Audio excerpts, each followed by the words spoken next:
Welcome to Rockstock Channel. For the first time, our good friend Alex Grant. I can't believe it's been this long. We had not had you on the podcast or on video, but very privileged to, on Martin Luther King Day, interview the Alex Grant. A couple of years ago, Alex, you might have said, "I have a dream." DLE might have some traction in the lithium universe. And looking back at 2021, I called it the year of the DLE unicorn on RK Equity's scoreboard.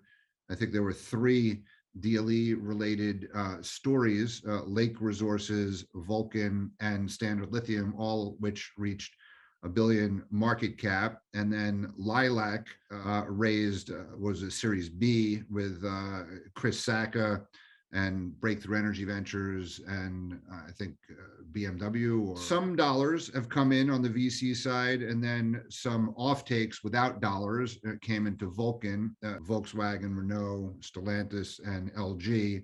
And then GM invested a few venture capital dollars in Control Thermal.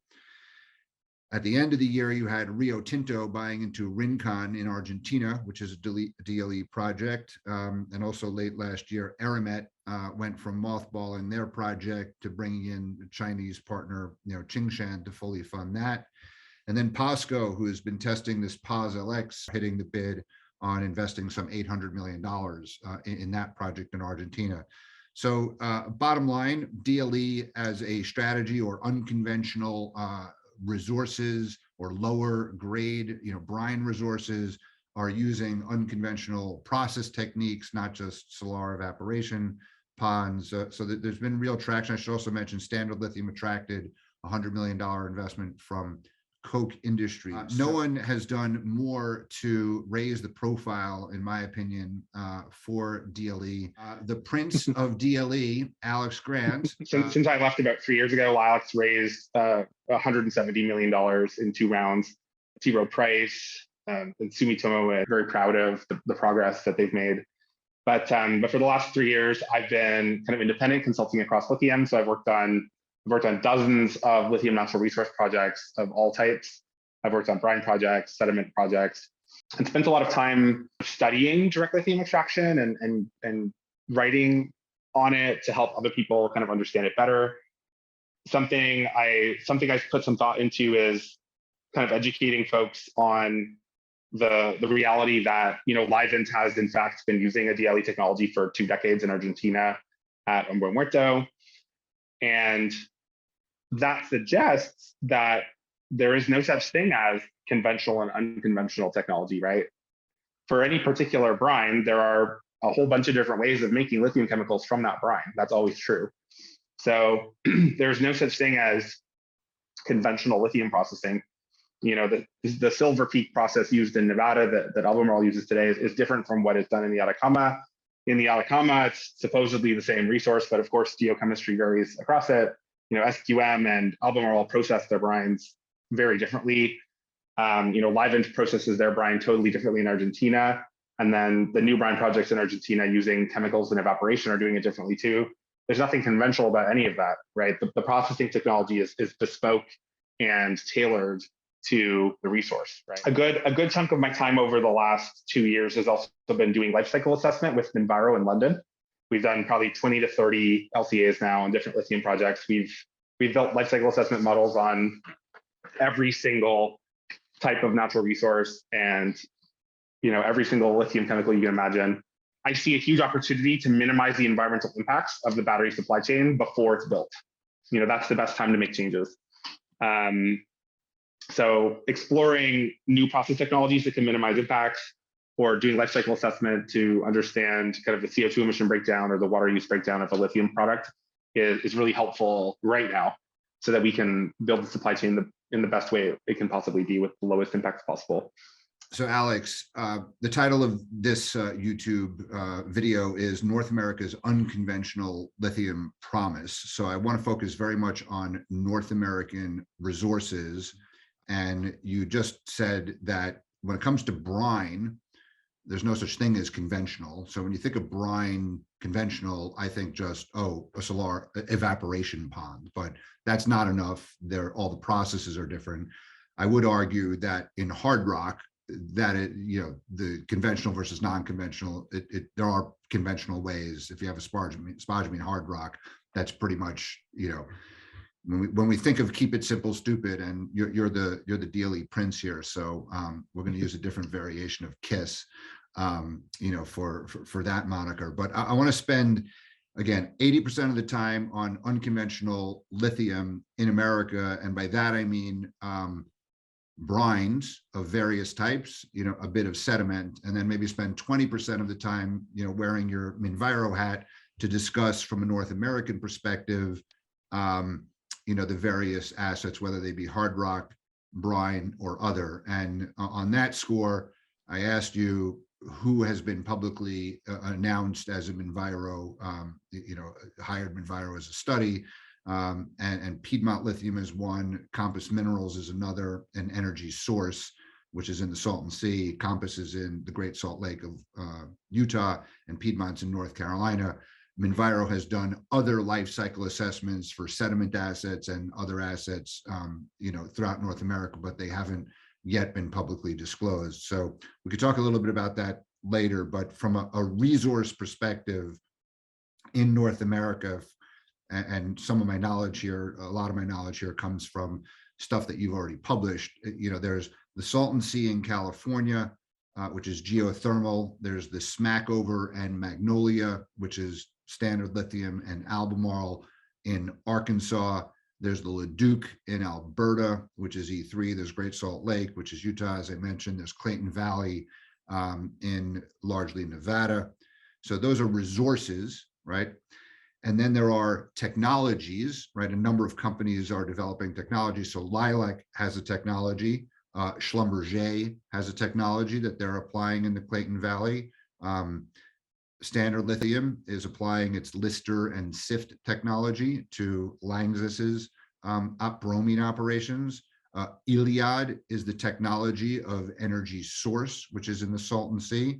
And then E3 has its own technology. So that's the gamut. And Rodney, you have a couple of questions here. I think that's a lead in. Alex, there are different DLE technologies. It seems sorption and ion exchange are the two main ones. Can you please tell our audience in simple terms how they work and what differentiates them? Both involve the use of solid materials, which are capable of removing lithium or lithium chloride from a brine when those materials are contacted with the brine. In adsorption, I won't go into the details of the mechanism or anything like this, but the lithium chloride sort of automatically goes into the material and then is removed with water. In ion exchange, acid is used to remove the lithium from the material, which creates a chemical driving force to remove lithium from the brine. So they're not radically different from a mechanical perspective necessarily, though in some cases it can be. There could be infinite variations of how you would perform either or, but that's the general principle. Are there any cost benefits or unique features, or is it simply a case of each unique brine having a single optimal process route? Projects which consume more energy and more reagents will have a higher cost profile, right? That applies to mineral projects as well, obviously. Some adsorption projects have very high reagent use. Some ion exchange projects have very high reagent use, and vice versa. So it's very project specific, and it also depends on kind of the flow sheet that you put around the DLE technology. There are ways to reduce costs kind of electrochemically by regenerating acid, for example, that different folks are pursuing, like Standard's last technical report described. But something that is definitely true is that every process and every technology is tuned to the specific brine geochemistry. There are some technologies that are more applicable to a wider kind of range of brines, depending on the chemistry. But ultimately, the flow sheet and the project is specific, which is also true for mineral projects, of course. When I look at the world, what's very topical are these S's connected to supply chain. So secure, sustainable, scalable supply chain. it's a concern what's happening in Chile, what's happening in Argentina, just like the reliability of global Western auto OEMs on the existing supply chains just it won't work long term. So there's a scalability issue because we have to increase lithium production by like 7 times over the next kind of 10 years. I've been doing this for 12 years. And in lithium 1.0, lithium 2.0, you look at the brine concentrations in the Salar de Atacama, 1,000 or more ppms of lithium. That was a great project, right? And you're also looking if you had low magnesium. So projects like Olaroz in Orocobre or Allchem now and Cauchari, these are 700, 800 ppm brines, I think. Salar de Atacama is north of 1,000. There's a lot of older, experienced people from this industry who have been a bit dismissive of DLE or have said we've tried all of this before. How important is the headline lithium ppm when you're looking at an asset? How important is it if it has, let's say, high magnesium? Is DLE disruptive in a sense of lowering the cost of production? What is the point of DLE, right? Why does it matter? The lithium industry has severe scalability and expansion challenge ahead of it to grow 7, 8, 9x in the next 10 years, right? And reliance on making lithium chemicals in a handful of jurisdictions is a threat and a risk to the industry's scalability. What DLE does in unlocking low-grade, less pure brines in places like California or Nevada or Utah, Alberta, Arkansas, Germany, et cetera, is eliminate a lot of sort of fake problems, right? Like if you can make lithium chemicals in California or Nevada, then you don't have to deal with a lot of fake issues in Argentina, like currency control issues or issues in Chile, like politics. If we can unlock low-grade, less pure brines in North America or Europe, it eliminates the need to overcome those types of issues, and it allows us to just focus on making the lithium chemicals we need as fast as possible. So the point isn't to necessarily radically reduce costs. It kind of doesn't matter if you're selling your product for $14,000 or $16,000 a ton, if your OpEx is $4,000, $5,000, $6,000, $7,000 per ton.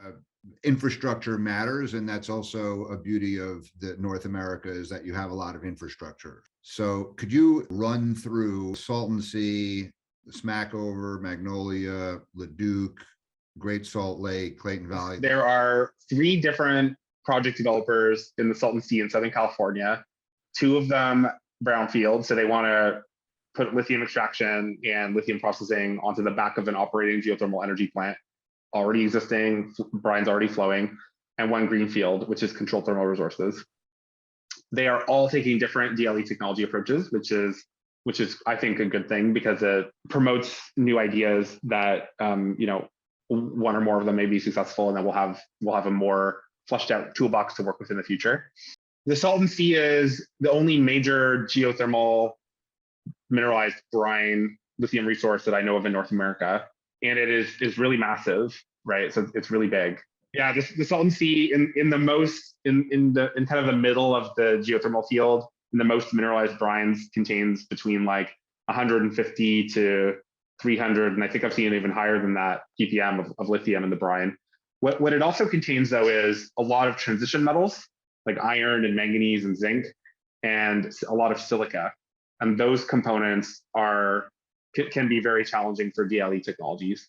It's public information that most efforts are focused on removing of those materials, and they need to be either put back in the brine or disposed of.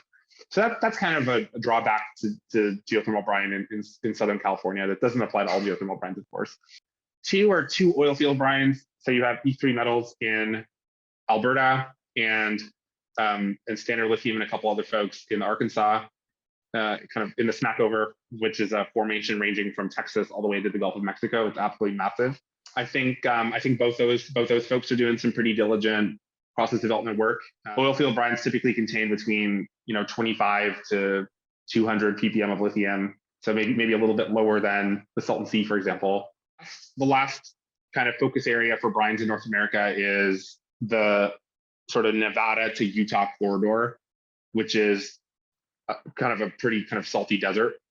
So ranging from the Great Salt Lake to Clayton Valley, there's probably 2 or 3 dozen lithium brine exploration projects. There's Compass operating, or piloting and preparing to operate on the northeast side of the Great Salt Lake. US Magnesium, which makes magnesium metal on the south end of the Great Salt Lake, started producing lithium carbonate. All the way into Nevada down to Clayton Valley, there's a ton of brine exploration work going on.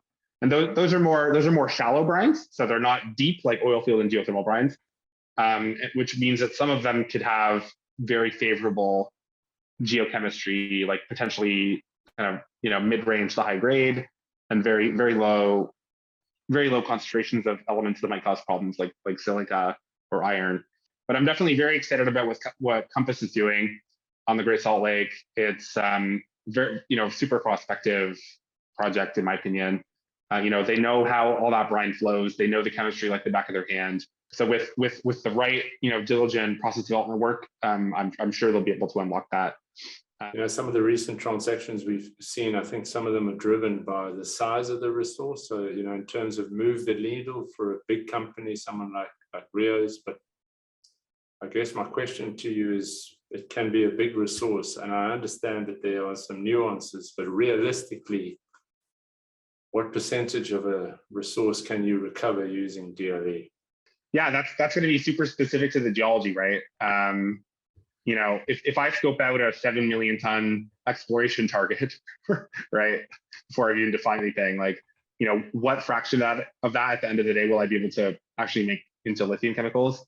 A heck of a lot less than 100%, that's for sure. And not because of the DLE and not because of the lithium chemical processing, but because of subsurface concerns, right? You have to manage the flow of brine in a way that it doesn't dilute your resource, right? Because if I'm pumping up brine and then pumping down brine without lithium somewhere else, I can't allow short circuiting of those wells, or else I'm going to start pumping up brine without lithium in it. You don't want contamination. So. Subsurface hydrogeology work for DLE projects is so important, both for deep brines like I'm describing, but also shallow brines. You cannot let those brines mix too much. I mean, they'll eventually mix to some extent, but you have to minimize that mixing. Schlumberger, to the extent that what's happening there, they're investing $50 million in the Clayton Valley. Could you help us understand that? Obviously, Schlumberger is not publicly listed as a lithium company, and there's very little public information on what they're doing. But what I would say is that Schlumberger is probably looking to figure out 2 things at Clayton Valley. One, build their competence in DLE and lithium processing, which is a unique competence that is not found in oil and gas industry today, for example. And 2, understand how to solve the types of subsurface problems that Rodney and I were just chatting about, that Schlumberger wants to kind of master so that they can leverage to provide services to other DLE projects. You think this is just Schlumberger R&D? You don't think that, it doesn't sound like you think that they're looking into the lithium industry. I'm not sure. I really don't know. They've communicated that they want to build a 5,000 to 10,000 ton per year lithium project, and I hope they do. That'd be fabulous. The way I think about it is that Schlumberger will either build a lithium project with someone or on their own and license technology, or they will purely license it and provide services. How is the Leduc similar to Smackover? How is E3 similar to Standard Lithium, and how is it? Because we often compare it to Standard Lithium and basically say it's 18 to 24 months behind, and hopefully E3 will pilot and demonstrate and make the same progress, and hopefully both will be successful. But how, for someone who's looking at both of these companies, they are similar and they are publicly traded, and full disclosure, RK Equity, we represent E3, but we really want to further understand this, and I think our viewers do as well. The main thread that I consider similar between them is that they're both found in kind of limestone dolomite type geologies. So they both have relatively high calcium concentrations in those brines. And kind of the low energy of the brine also means that problematic metals that get dissolved in the Salton Sea, for example, don't get dissolved to the same levels. A main difference is that E3 has lower lithium grades in their brines in Alberta. So I think Smackover's ranging from 100 to 200 plus ppm in some places, and I've heard that there's pockets of higher grade out there, but I don't know if you can really reliably produce that for 30 years. But E3 has kind of more in the range of, I think, 75 ppm or something like that. So it's about half the grade, and that just means you need to move more brine, as long as that doesn't compromise some kind of thermodynamic requirement for taking the lithium out. Then it just means you have to move more brine, which is an OpEx driver, but doesn't necessarily blow up the cost of making lithium chemicals from the resource. Someone who is traditional mining investor told me, like, the head grade, matters in hard rock because you have to move a lot of overburden, but in liquids it's less of a concern. It really is a function of flow rate, right, and recovery. So if something is low ppm but the flow rate can be high, it's a matter of how fast you can move the water, how fast you can concentrate the lithium. And my understanding, before we even started working with E3, you told me that this is oil country.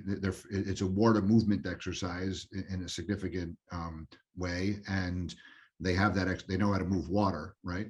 In Alberta, is that accurate? For a layman's kind of description, and is that how is that similar or different from what you understand? Standard Lithium's issues are.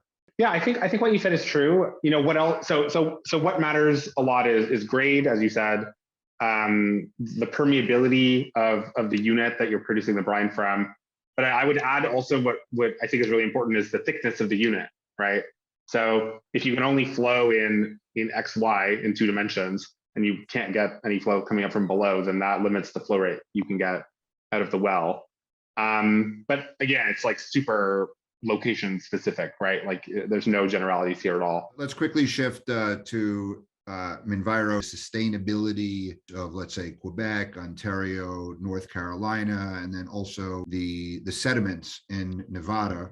And then also, if you can comment on Tesla's strategy. I know you've talked about that on other podcasts. So at Minviro, we use prospective life cycle assessment, which is a scientific methodology to quantify and accurately model the environmental impacts of making battery metals and lithium chemicals. There are a number of different impact categories you can talk about in life cycle assessment. So CO2 emissions or global warming potential is one impact category. Water scarcity footprint is another impact category. Land use is another impact categories, or sometimes a number of different sub-impact categories. They're all fundamentally different, right? So using more water does not impact necessarily your CO2 emission intensity profile. There are sometimes it acts like a lever system where if you push one down, the other goes up, and vice versa. But that's a function of kind of the technology and not the methodology of defining the impacts. What is generally mostly true is that in a brine, lithium is already dissolved in water, right? So nature has input the energy required to liberate it from a mineral over the course of hundreds of thousands of years or millions of years. If you're processing a mineral like spodumene or a sedimentary mineral, for example, there's energy you need to kind of put into that system to remove the lithium from the mineral and make a solution. The lithium needs to go into water for it to be processed into a lithium chemical. That's always true. And if that extra energy is provided by fossil fuels, for example, then that's going to drive up the CO2 emissions of making a lithium chemical from hard rock, right, or sediment. So that's usually sort of true. But it can be decarbonized, right? So high temperature thermal processing can be decarbonized. Schlumberger is working on that with Calix in Australia. So that's for the calcination step of kind of helping remove lithium from the mineral. Mining can be decarbonized. Sigma Lithium in Brazil has publicly disclosed that they're pursuing a biodiesel approach to cut their CO2 emissions in their mine. So hard rock projects kind of start at a higher CO2 kind of base. They are fundamentally decarbonizable, just like a brine project, just like a sediment project. One other sort of drawback for sediments in particular, just based on the geology of kind of how they're formed and what they are, is they often contain large quantities of carbonate minerals like calcite and dolomite. So calcium and magnesium carbonates. When those minerals, which are mixed in with the lithium minerals, are raised to a high temperature or acidified with an acid like sulfuric acid, they react and emit CO2 directly. So this is a CO2 emission, which is not associated with burning of fossil fuels. It's distinct, and it comes actually from the mineral. If you have a low-grade sediment and you're not removing any of those carbonates, then the carbonates in the mineral can totally blow up the embodied CO2 emissions of your final lithium chemical, because you will be essentially reacting so many carbonates, so much carbonate material with acid and making CO2 in the process of getting the lithium out of your mineral. It would be, significantly more CO2 than you would ever get from burning fossil fuels for making lithium chemicals. And that's a real risk. So sedimentary clay projects really need to pay attention to their carbonates and spend time trying to figure out how to remove those carbonates as well. It's possible and it's desirable, because that can really help reduce the CO2 emissions of the process. That last bit that you just said on the carbonates, I've never heard anywhere spoken about. And I've been watching every asset in America for like a long period of time. And I started my career in lithium, in 2009 with what is now the Thacker Pass project. And we've done some work for Ioneer, but I haven't heard, you're saying that it's one thing with the inputs to manufacture it, right? Which if it's diesel or whatever is high carbon intensity, Mm-hmm. but you're actually saying that the material itself may have, be carbon dioxide emitting. I mean, and that's not, is that true of brines of any type, or is that true of hard rock? Can that happen in the hard rock process? Yeah. So I don't think I've ever seen a hard rock, like a pegmatite derived mineral, ever have that issue in a really major way. I have seen it with brines. So some deep brines can have quite a high concentration of dissolved CO2 in them from dissolving carbonates in the brine very deep down at high temperatures. So that it is possible also for brines to kind of have to deal with that.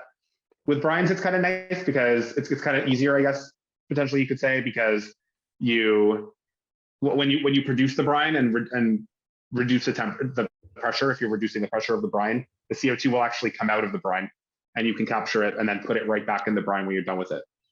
So that's relatively straightforward, and that's already done for geothermal energy. That's already done in oil and gas. So it's a conventional kind of problem set. For sedimentary clay in mineral projects for lithium, I think it would be probably harder to capture that CO2. Probably not impossible, but probably more challenging. But the real problem is, where do you put the CO2 even if you capture it, right? Maybe you build a separate injection well to pump CO2 back into the ground, but then you have a whole other kind of set of problems you have to solve associated with, leakage of that CO2 potentially, depending on how deep it is, or, solving for enhancing mineralization of that CO2 underground. So there's kind of an easy fix in the brine context, but there isn't really an easy fix in the sediment context. The final question is just on Tesla. You talked about a acid-free process as opposed to the acid processes used elsewhere. But maybe they have the solution to this carbonate. I don't know. Yeah. Do you have any sense of what's happening, and is this a realistic option? Yeah, I mean, you're hinting at something that is potentially true, which is that if the carbonates are not acidified, and if the carbonates are not elevated to a super high temperature, then it's possible they would stay solid and not turn into CO2. If Tesla is taking kind of a mechanochemistry approach to kind of knocking out the lithium with sodium ion, with salt, then that could end up leaving the carbonate as a solid. So it would end up in the tailings instead of as CO2 in the air.